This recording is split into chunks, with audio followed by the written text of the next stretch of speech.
makes Charleston unique, you might ask? For one, it's a city that prides itself on keeping its history alive, a living relic that took a lot of TLC and M to keep it standing for us to enjoy today and into the future. Here to tell us more about the M is Christopher King, Executive Director at the Preservation Society of Charleston, and Betsy Cahill, the organization's chairwoman of the board. I want to thank you both for joining us. Well, thank you for having us. Christopher, congratulations on your new appointment. Oh, thank you very much. Sworn in by the President of the United States himself. He was not present for the swearing in, but it was quite an honor, and just really excited to give Charleston a stronger voice in the national conversation on preservation, because we have a lot that we've learned and a lot to share. Yes, and a lot to learn indeed. Well, first of all, when I mention M, of course, we're talking about money, and the council, it has something to celebrate. The Centennial Campaign has a lot to celebrate. Tell us how much money you raised. We have set out to raise $6 million, and we have raised $5.5 million. So we'll be taking the campaign public and going out to the general community and to our members to get us across the finish line. So, I mean, you should feel pretty good about those numbers. We do. It's been a lot of work for a couple of years. We started the planning about 2 years ago, and really decided that we wanted our centennial celebration not so much to be about celebrating what we've done in the past, but securing the future for this organization. So we did a lot of planning and a lot of groundwork, and luckily we're able to bring in a good bit of money before the world shut down. Yes, indeed. And I want to talk about where that money is going. But Christopher, if you can tell us a little bit about the Charleston Preservation Society and why it's so important to have as part of our community. Sure. Well, the Preservation Society, obviously you only turn 100 once. And so that is a testament really to the value and success of preservation. And so the society is really committed to working on how to preserve all that's unique about Charleston, from its built environment, the buildings, the architecture, but also about what makes the community livable and what makes it resilient and what makes it thrive. And that's, working to keep people in a diverse use of businesses on King Street. So our work is, as you can imagine, with all that's happening in Charleston, we've never been busier with issues like sea level rise, flooding, tourism. All of these things require a really, really constant hand at the wheel. And so we've been fortunate in Charleston to have a 100-year legacy of doing this type of work that I think has really resulted in it being the incredible city that it is today. So we're really focused on the next 100 years and how we can hopefully look back for our 200th anniversary and really talk about the continued success of preservation and how we're able to keep Charleston not only a beautiful place, but really an incredible place to live. It's like a museum. It's an outdoor museum. Everywhere you look, there's something historic and something to really cherish. And Betsy, you're mentioning that it takes a lot of money to keep things going. So can you tell us where this money will be going? I would be happy to, and then let Christopher chime in, because he's going to be the one who's spending it.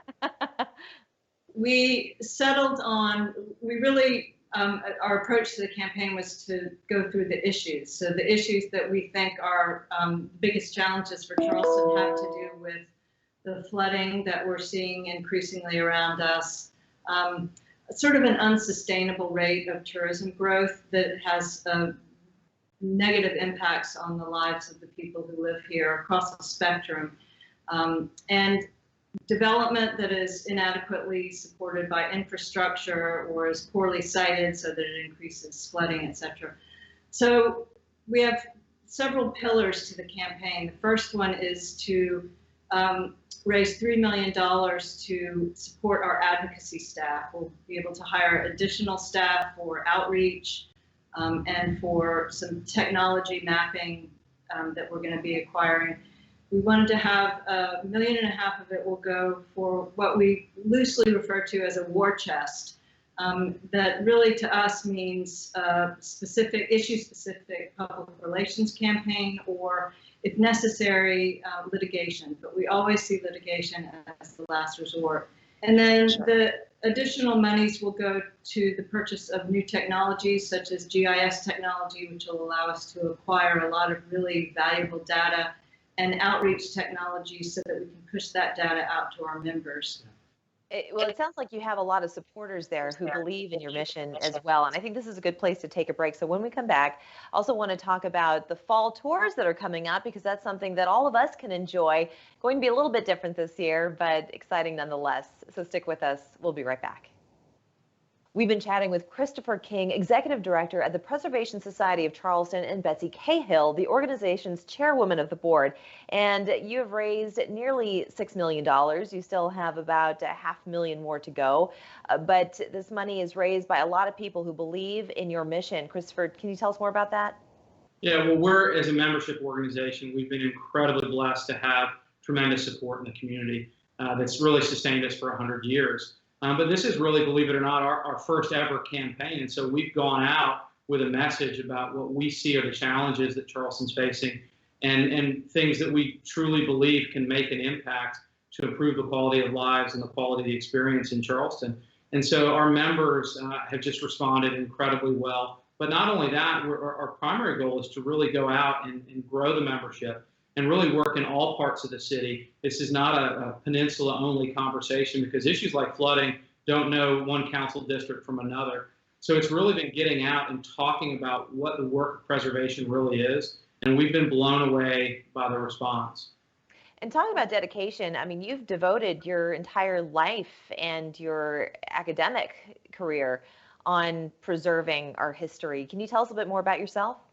Sure. Well, I mean, I grew up as a visitor to Charleston, and really the city had an incredible impact on me. And then really starting to study architecture, started to connect the dots on what made Charleston special, why it had that different feel, and really discovered the work of historic preservation, which, funny, when I went to graduate school, the first thing you learn about in historic preservation degrees is about Charleston, because the movement started here, and it was started by the Preservation Society of Charleston.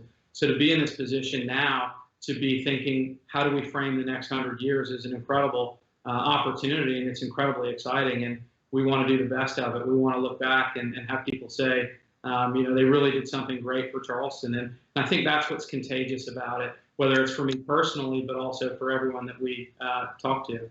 And when you walk the streets of Charleston and you pass building after building with that Carolopolis medallion on the front, one should never take that for granted, because a lot of blood, sweat, and tears went into ensuring that those buildings are still standing for our enjoyment, for our own personal education into our country's history. Of course, we're going to be able to do that with a little bit more of an up close and personal view. And Betsy, can you tell us more about your fall tours coming up? Yes, well, we had a dual challenge this year. For the last several years, we've had the perennial hurricane challenge, and now to add to that, which is always an uncertain thing, and now we have the COVID challenge, which unfortunately seems to be sticking around for a while. So the staff really had to get creative and show their flexibility and their nimbleness, and I, as sort of the one who doesn't have to do any of the work, am so proud to see how they are operating in this environment. So our primary goal is to put the safety of our homeowners and our patrons and our staff first. It's really required us to take a very different approach. You know, education is a core part of our mission. And so for us, it's important that we continue that and that we don't, you know, wait another year. So, you know, really leading with the idea of safety, what we've done is come up with a series of tours that really explore Charleston, but staying on the outside of buildings for the protection of the homeowners and the visitors.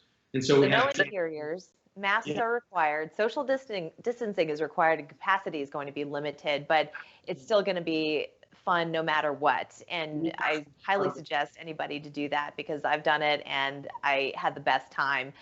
You could just be walking the gardens and just get the feeling of Charleston's history. This is all going to start on October 9th through November 7th. For people who want to get tickets, where do they go?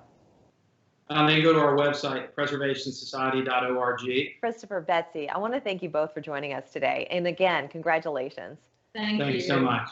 We're back after this.